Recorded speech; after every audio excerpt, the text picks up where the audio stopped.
Alright, I bring you good news. If you have not subscribed to this channel, please do well to subscribe. Pastor Chris has finally come out to apologize to Doris Ogala and also claim that he never slept with his daughters.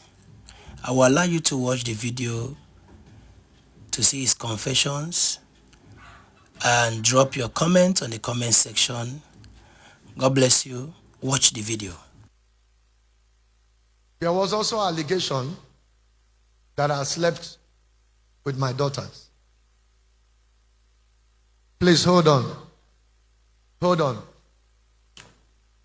As a result of what happened in that marriage, please listen. You recall, many of you that have been here for a long time, that I came here and said I would never marry again. That is the level of how I was, the level of how it affected me, how I was broke. I was seeing women in some kind of light before. Forgive me.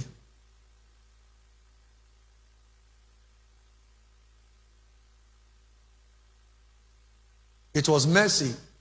I battled with this. 13 years ago, or 13 years plus, when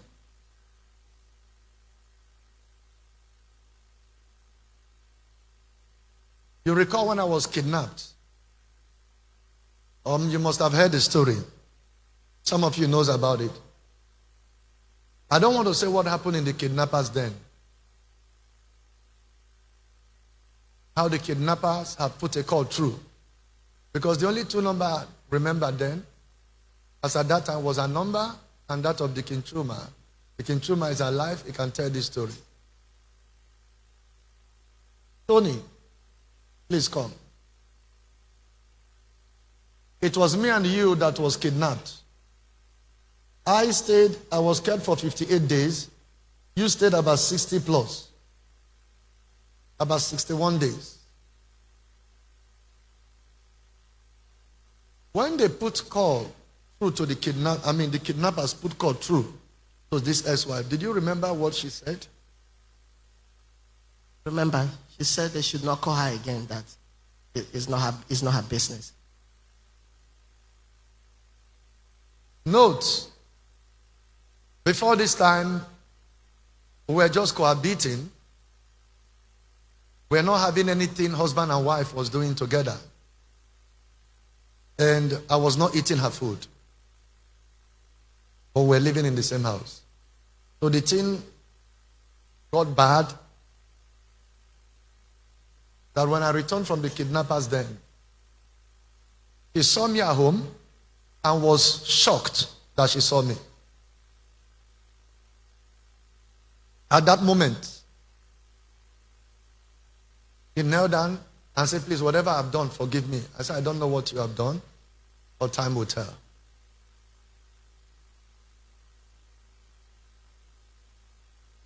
Subsequently, as at that time, my father also came around. He had this hernia operation or surgery.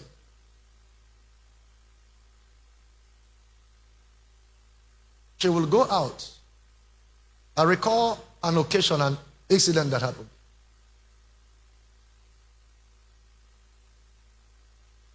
My mother, my maternal uncle, a man called Benjamin Okafor. Because my father's side and my mother's side, they bear the same surname. My mother is from a different village, my father is from a different village. As at that time, that man was about 70 or 75. There was a place their country people, the Cameroonian, there was a place their country people were having like their, how do you call it, their association meeting, or whether it's town or community meeting or something. And the compound has common boundary with this, my uncle. Wise people, while they were there, drinking, celebrating. That my uncle's wife sighted her amongst them, celebrating and drinking with them. But the woman was shocked. He ran inside and said, "Come and see you. Is this not your sister's son's wife?" The old man came out and saw her and said, "What?" That old man urinated in his body.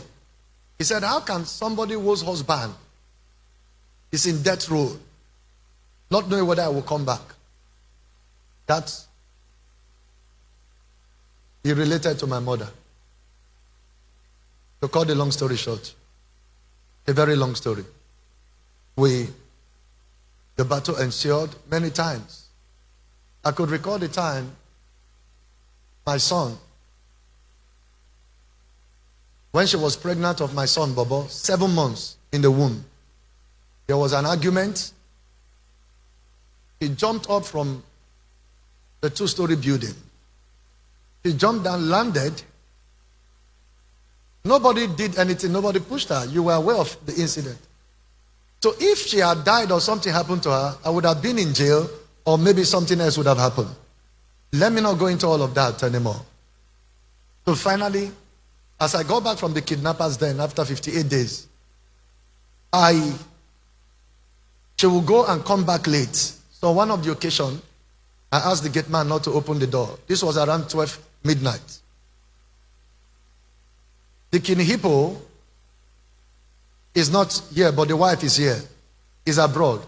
He knows about the incident, and I'm sure the wife knows about it. He started knocking. We just moved to that estate newly. He started hitting the gate as if there was no tomorrow. And we just came to that neighborhood. So I told the gate, I was already pissed. So I said, whatever will come out from this, let it come out.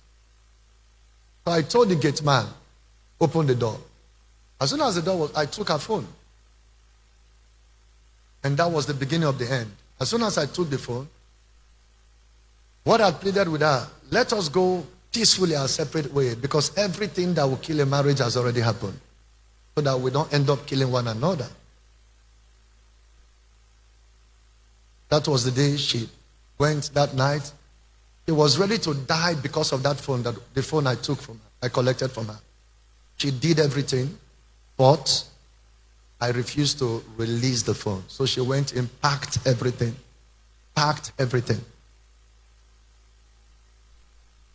Left that midnight, around 2 a.m.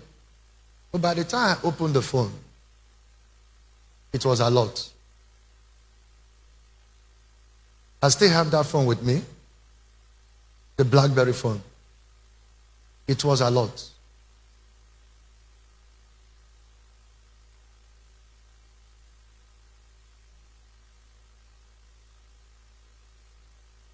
The family came again and again to beg. I didn't want to disclose to them. When they came the 5th time, about 4 or 5 men came with them. So that was the first time. It was only my dad and my mom, I think the King Hippo, that knew what was on that phone. That was the only time I went inside. God would say, "Oh, forgive, you know you are a man of God," and this and that. I'm a man of God, but I'm dying. I was dying. So I brought the phone. I said, "Sir, are you married?" He said, "Yes." "Are you married?" "Yes."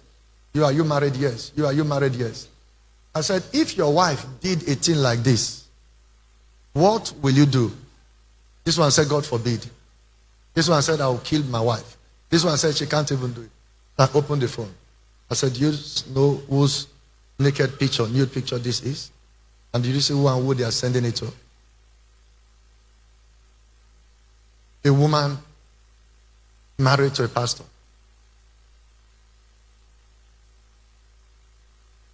At that point in time, we fight for divorce.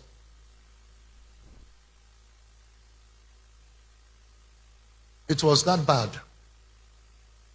Chidera here was 2 years old. Bobo was 4 years and few months. The thing was that bad that the court granted me custody of those children at that tender age. And the court only gave her access from the age of 2. Bobo is 17 plus. By March, he will be 18 now. Chidera is 15 plus now. So that was the time this divorce happened. And I called them up. And I did promise them. Apart from my encounter that I already have, the belief I have for women, I promised them that I was never going to marry until they are grown up. For 13 years, I kept that.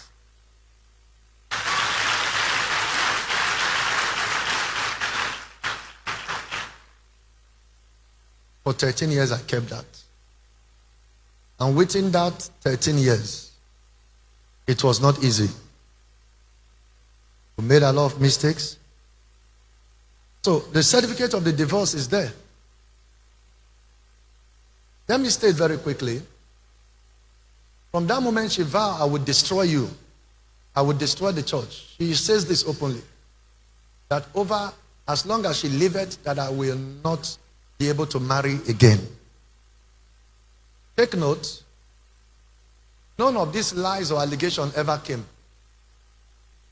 until I married. No one ever came. No one. The vengeful ex-wife, angry that I'm starting a new life, recruited children. Let it be clear today. At no time did I do anything to my daughters. At no time let God kill me, the God who created them. At no time.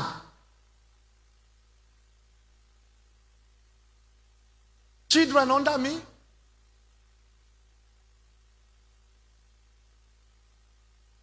If anything of such has happened with that vengeful woman, I would have been thrown to jail. It was never raised. Please, Chidera, come. Please come. Please, I'm sorry I have to call you. Please come. Please, very sorry. Please come. I'm sorry to drag you into all of this. I'm sorry. Please come.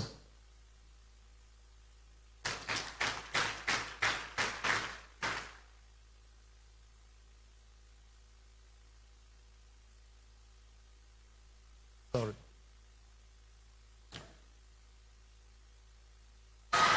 Hold on. Since you know me as your father, I gave birth to you. Have I ever taught you in any way indecently? Huh? No. Has it ever happened in any way? No. If you lie, God will judge you, God will punish you. Has it ever happened? No. In any way? No. It has never happened. No. Never.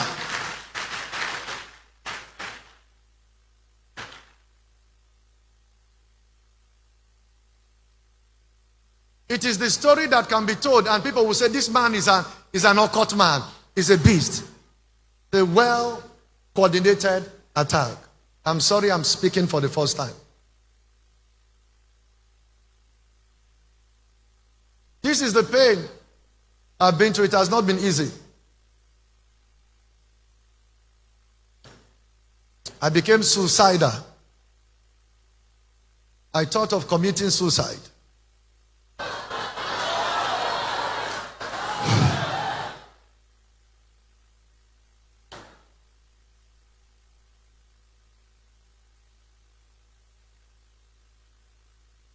You don't understand.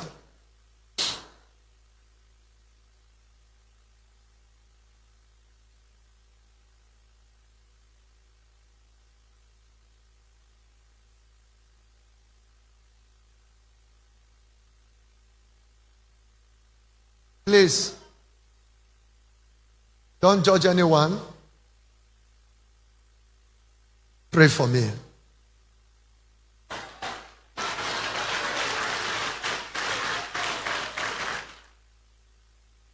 I'm not perfect. I've made a lot of mistakes. Pray for me. You can judge me, but forgive me. Pray for me. Nothing of such, not in this world, not in the world to come, can happen. But sometimes I forgive them. I forgive them. They are my daughters. I forgive them. And I'm praying that it shall be well with them. I forgive them. They were being used. But I forgive them. I pray for them. I pray for them. It shall be well with them. I pray for them. Now listen. As I round up,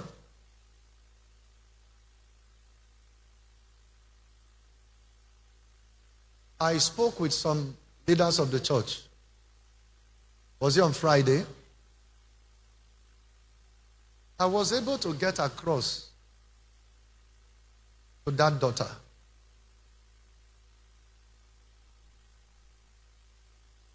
Thank God for technology. I replayed my conversation for them. Some of you heard it. I replayed my conversation.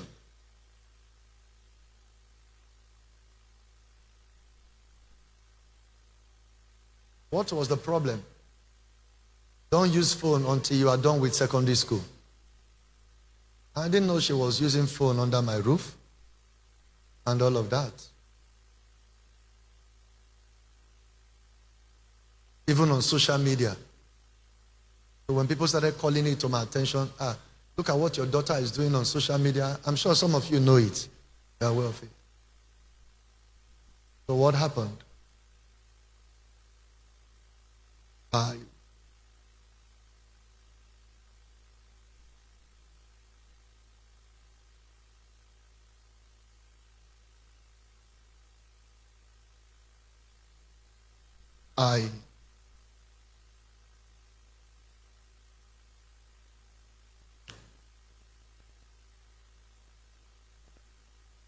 got the phone.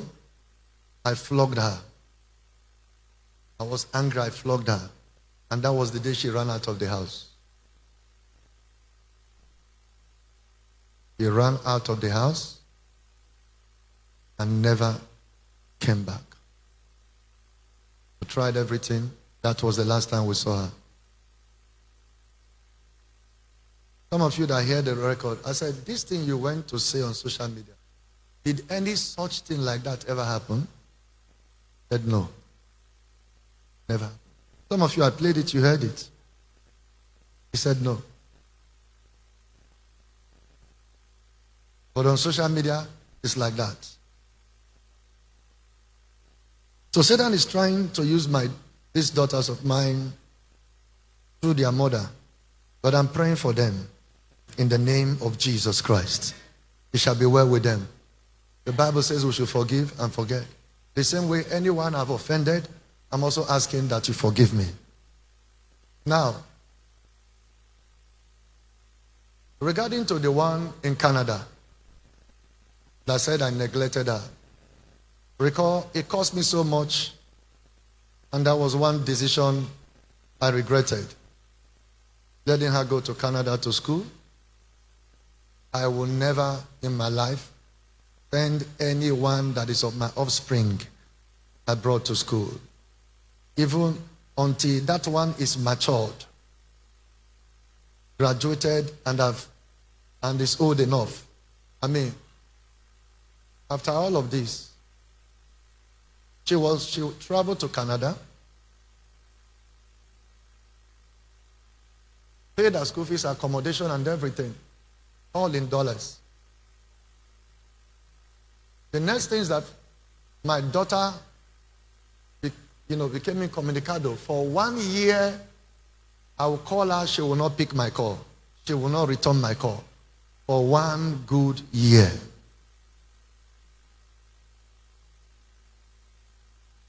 I will call names now. I begged a lady in Canada. who is like a sister and part of the church, and said, please, can you help me report to the police about my daughter?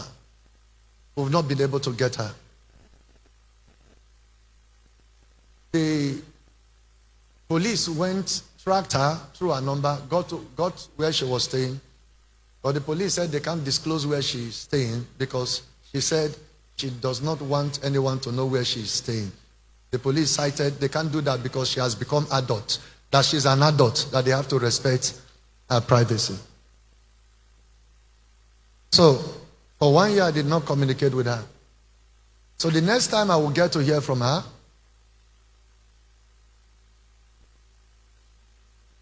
she sent a message to me.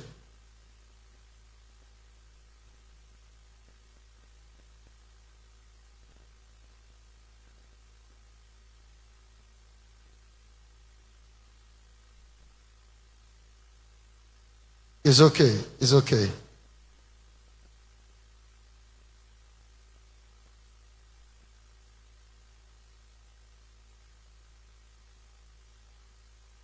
I want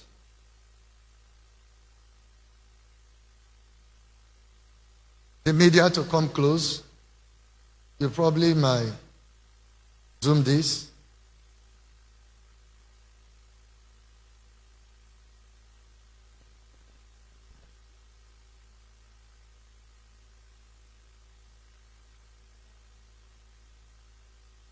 I need a man and a woman to come forward so you can join me to see this message.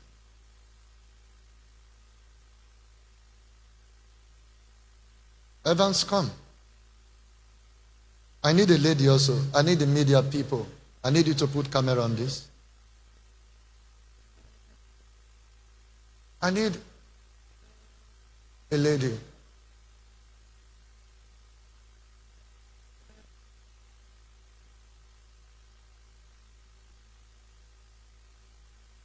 God bless you. First, we have to be sure. I store her name with Chinyere Okafor, Canada. Come closer. Come closer. Don't worry. Be close to me today.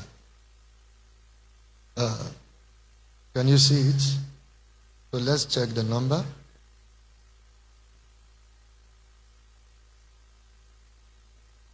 You can see the number. Huh? The +1 and the rest, right? Okay, let's go to the message now.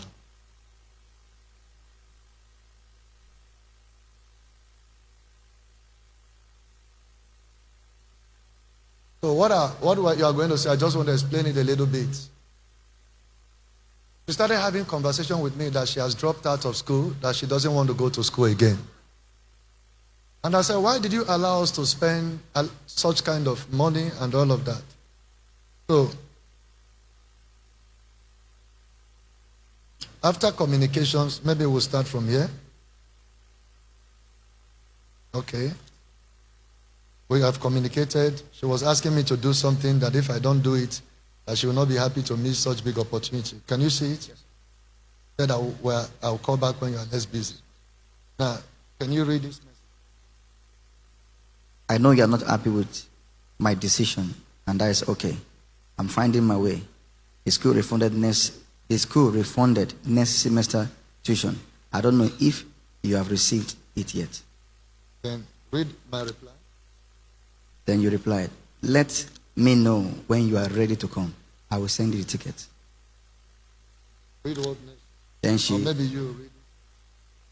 You know I love you, but my legs are taking me on a different journey. I know you are trying to understand me, but I need to come home first. We will disagree, but we must talk about it. You know I am your strength, and there is nobody in the world that would have you back like me. That will have your back like me. That will have your back like me. So that's a message. Let me read it from my own. He said, but my legs are taking me on a different journey. I know you are trying to understand me, but I need to come home first. We will disagree, but we must talk about it.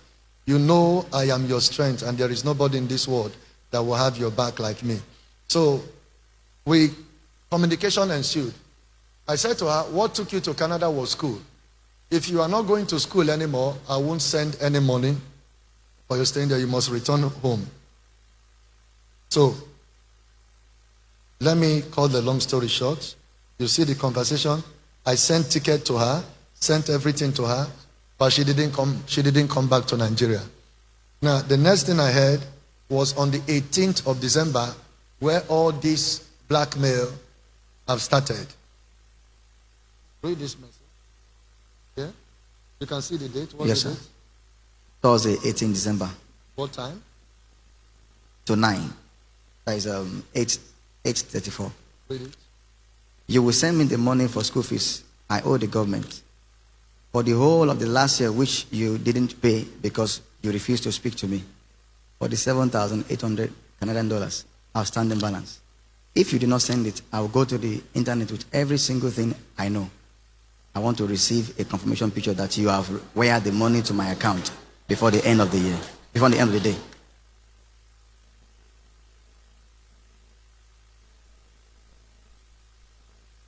This is me now. This is me now. This is my supposedly daughter that will send me a message without saying good afternoon, good morning, or good night, or hello. You will send me the money for school fees I owe. Which school fees? School that you have dropped out from. As a result of that, I have the email where the school refunded the money. You will send me the money for school fees I owe the government for the whole of last year, which you did not pay because you refused to speak to me. 47,800 Canadian outstanding balance. If you do not send it, I will go to the internet. I just wanted them to say thank you very much.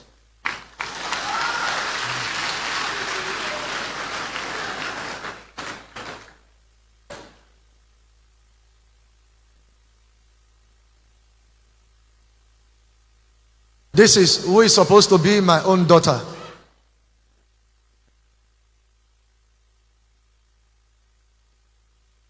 Satan is trying to use them to destroy me. So if you hear, oh, I am his daughter, he now said I should come to the room. I sat on the bed. He started touching me. And then, when I was shaking, he now left me. How?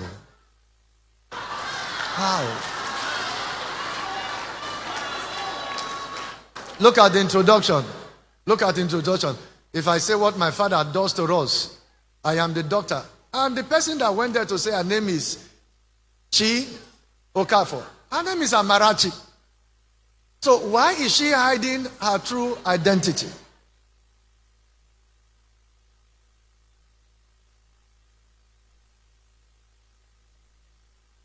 This is what I have to suffer and go through.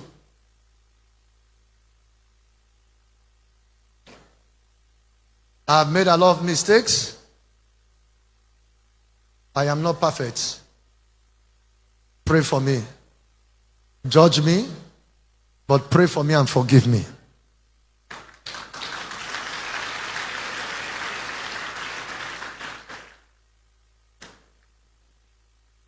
I am ready to make restitution to anyone, to anybody, any lady, any man I've offended. Please forgive me. Then concerning the lady called Doris Ogala, listen, we're not joining issues. Mistakes have been made in the past. And I tender apology to everybody. But everything that was said is not true. Everything, take note, everything that was said, never true. There are so many lies in most of the things that were said. But how be it, I say, I am sorry to everyone I've offended. To the Doris Ogala, I also say sorry, and I apologize to everyone that I've offended.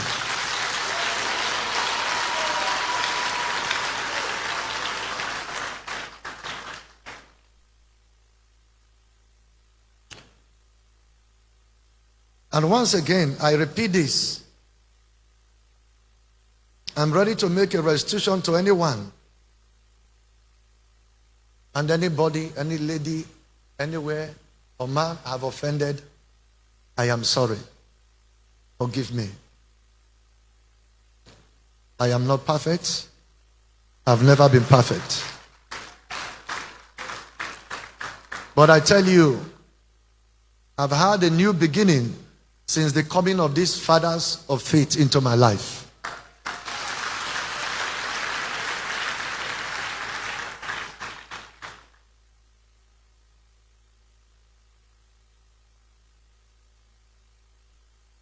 I'm kneeling down before everyone and before the church.